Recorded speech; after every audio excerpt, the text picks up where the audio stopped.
मोहितपुर नाम की एक गांव में मनिका नाम की एक लड़की रहती थी।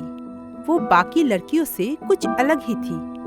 वो किसी भी तरह जुगाड़ करके हर कामों को पूरा कर ही लेती थी।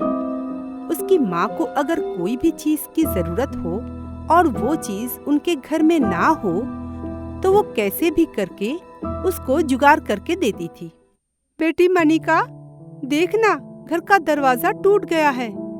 अब किसको बुलाए इसे ठीक करने? किसी को बुलाने की कोई जरूरत नहीं माँ, मैं कुछ जुगाड़ करती हूँ। फिर वो आसपास देखकर मोटा सा लकड़ी का टुकड़ा लाकर उसे काट कर किसी भी तरह दरवाजे को ठीक कर देती है।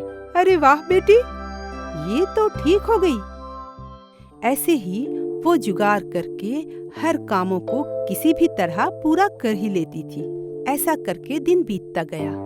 मनिका अब शादी के लायक हो गई तो एक दिन उसकी माँ ने उसे पास बुलाई।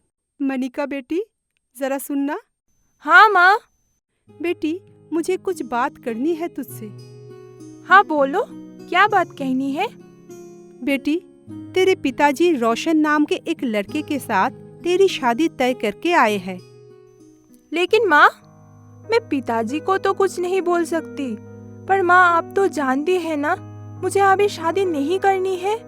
बेटी, रिश्ता अच्छा है, हमारे पास वाले गांव में ही रहता है, हमारे नजदीक ही रहेगी और सबसे बड़ी बात, लड़का भी अच्छा है। लेकिन माँ। लेकिन वेकिन कुछ नहीं बेटी, अब तू ना मत कर मेरी बच्ची। फिर कुछ ही दिनों में मनिका की शादी रोशन के साथ हो जाती है। शादी के कुछ दिन बाद, बहू। हाँ माँ जी, बोलिए। बहू, मेरी तबीयत थोड़ी ठीक नहीं लग रही है।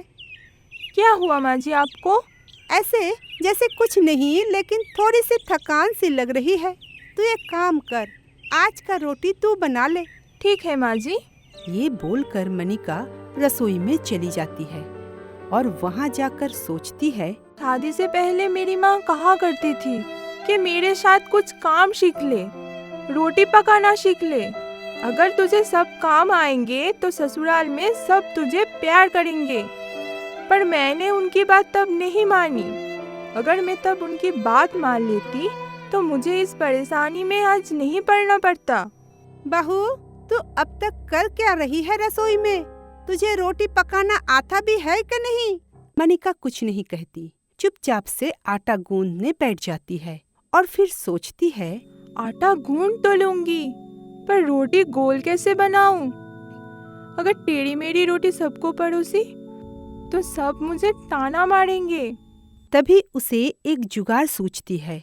आइडिया, मैं एक काम करती हूँ। ये बोलकर मनिका पहले टेढ़ी मेढ़ी रोटी बेलती है, फिर उन सब रोटियों को एक गोल थाली के मदद से एक ही साइज का गोल गोल काट लेती है और सब लोग उसकी बनाई हुई रोटी खाकर बोलते हैं, अरे बहू, मुझे तो लगा था तुझे रोटी बनाना ही नहीं आता है, लेकिन बहू तूने तो मुझे चौंका ही दिया। हाँ मनिका, ये सब रोटी तो एकदम गोल बनी है, मैं मान गया तुम्हें। रोटी बनाकर मनिका की ससुराल में बहुत नाम हुई। सभी उससे काफी खुश थे। फिर एक दिन उनके घर में 4 मेहमान आते हैं। बहू, जरा देखो कौन आया है। आई माँ जी। बहू, तुम्हारी सास घर में है क्या? हाँ माँ जी, घर में ही है। आप लोग अंदर आइए ना। माँ जी, आपसे कुछ लोग मिलने आए हैं। आती हो बहू। अरे सविता बबीता। हाँ, तू चौंक गई ना? और नहीं तो क्या, कितने दिन हो गए तुम लोग नहीं आए मेरे घर में। और चिंटू और मुन्नी भी आई है, कितने बड़े हो गए हैं सब। ये तेरी बहू है क्या? हाँ, ये मेरी बहू है। सविता बता रही थी कि तूने अपने बेटे की शादी करवा दिया है, इसलिए बहू से मिलने चली आई। बहू, तो जाकर इनके खाने के लिए कुछ बना कर ले आ। जी माँ जी, अभी लाती हूँ। वो रसोई में जाकर देखती है कि अंडे के अलावा और कुछ भी नहीं है घर में। अरे, मेहमानों को देने के लिए तो कुछ भी नहीं है, सिर्फ अंडे पड़े हैं और वो भी 2, और मेहमान है 4। तब वो अपनी सास को बुलाई। माँ जी, जरा एक बार सुनिए ना। आती हूँ बहू। क्या हुआ बहू? माँ जी, चाय के साथ अंडे के अलावा और कुछ भी नहीं है, और वो भी 2 ही अंडे हैं। फिर क्या होगा बहू? मेरी तो अपनी सहेलियों के सामने नाक कट जाएगी। तभी मनिका के दिमाग में एक जुगाड़ सूझी। मैं एक जुगाड़ लगाता हूँ। दोनों अंडों को एक साथ मिलाकर उसमें थोड़ा दूध डालकर अच्छे से फेंटकर 4 ऑमलेट बना देती हूँ। किसी को पता भी नहीं चलेगा। ऐसा हो सकता है? क्यों नहीं माँ जी, आप जाइए, मैं नाश्ता लेकर आती हूँ। जैसा सोचना वैसा काम। मेहमानों को भी कुछ पता नहीं चलता। ऐसे ही वो हर काम जुगाड़ करके करती है। उसकी सास देखती है कि वो कुछ न कुछ करके सब कुछ जुगाड़ कर लेती है। ये सब देखकर उसकी सास एक दिन बोलती है, बहू, अपने जुगाड़ के चक्कर में तो कंजूसी तो मत कर। माँ जी, ये सब जुगाड़ के मामले में आप कुछ ना ही बोले तो अच्छा है। आपको कुछ नहीं पता। मानिका के मन में अपने जुगाड़ को लेकर अहंकार आ जाती है। वो सोचती है, मेरे जैसे जुगाड़ू इस गांव में तो क्या, आसपास के किसी भी गांव में नहीं है। मैं तो जुगाड़ की मदद से कुछ भी कर सकती हूँ। फिर एक दिन घर की इलेक्ट्रिसिटी में प्रॉब्लम होती है।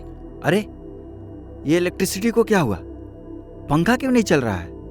शायद पंखा खराब हो गई है। नहीं मनिका, मैंने लाइट भी जलाकर देखा, लाइट भी नहीं जल रही है।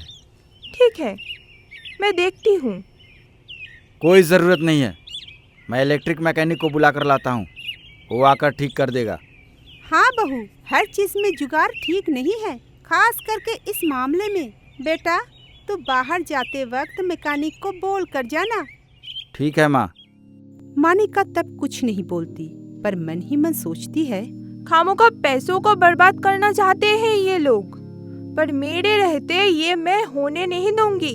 एक बार आने तो दो मैकेनिक को।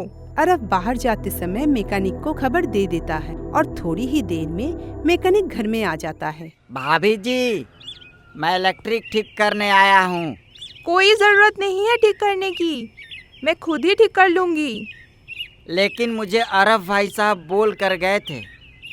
हाँ तो क्या हुआ, अब मैं मना कर रही हूँ, अब जा सकते हैं। बहू, मैं फिर से कहती हूँ, इतना रिस्क मत ले, जिसका काम है उसी को करने दे। लेकिन मनिका जुगाड़ करके उसे ठीक कर ही देती है। देखा माँ जी, मैंने कहा था ना, मैं कर दूंगी। अब चलिए बाजार चलते हैं। फिर वो दोनों बाजार चली जाती है। कुछ देर बाद अरब घर लौट आया। फिर जैसे ही वो पंखा चलाने गया, अरे मैया रे मैया! करंट शॉक लगने पर वो जमीन पर गिर गया और बेहोश हो गया। कुछ ही देर में मनिका और उसकी सास घर लौट आई और आकर अरब को जमीन पर बेहोश देखकर दोनों घबरा गए। क्या हुआ जी आपको? क्या हुआ बेटा, तू गिर कैसे गया? फिर दोनों उसके मुंह पर पानी मारकर उसे होश में लाई। तब अरब ने कहा, माँ, इस इलेक्ट्रिक बोर्ड से करंट लग गया मुझे बहुत जोर से, लगता है शॉर्ट हो गया है। मैकेनिक ने कैसे ठीक किया? अभी बुलाता हूँ उसे। रुकिए जी। नहीं मनिका, मैंने उसे ठीक से रिपेयर करने के लिए बोला था, तुमने देखा ना क्या हुआ। फिर मनिका रोने लगी और बोलने लगी, वो मैकेनिक सुबह आया था, लेकिन मैंने उसे भगा दिया और फिर मैंने ही जुगाड़ लगाकर सब ठीक करना चाहा, पर लगता है नहीं हुआ। क्या तुम जानती नहीं हो क्या इलेक्ट्रिक कितना खतरनाक चीज है? इससे तुमको कुछ भी हो सकता था, और ये जो शॉक मुझे लगा, इससे तो मैं मर भी सकता था। फिर मनिका को बहुत डांट पड़ी और तब मनिका को समझ आई, सब जगह जुगाड़ नहीं चलता है, अपने काम पर उतना घमंड ठीक नहीं। फिर उसके सर से जुगाड़ का भूत उतर गया।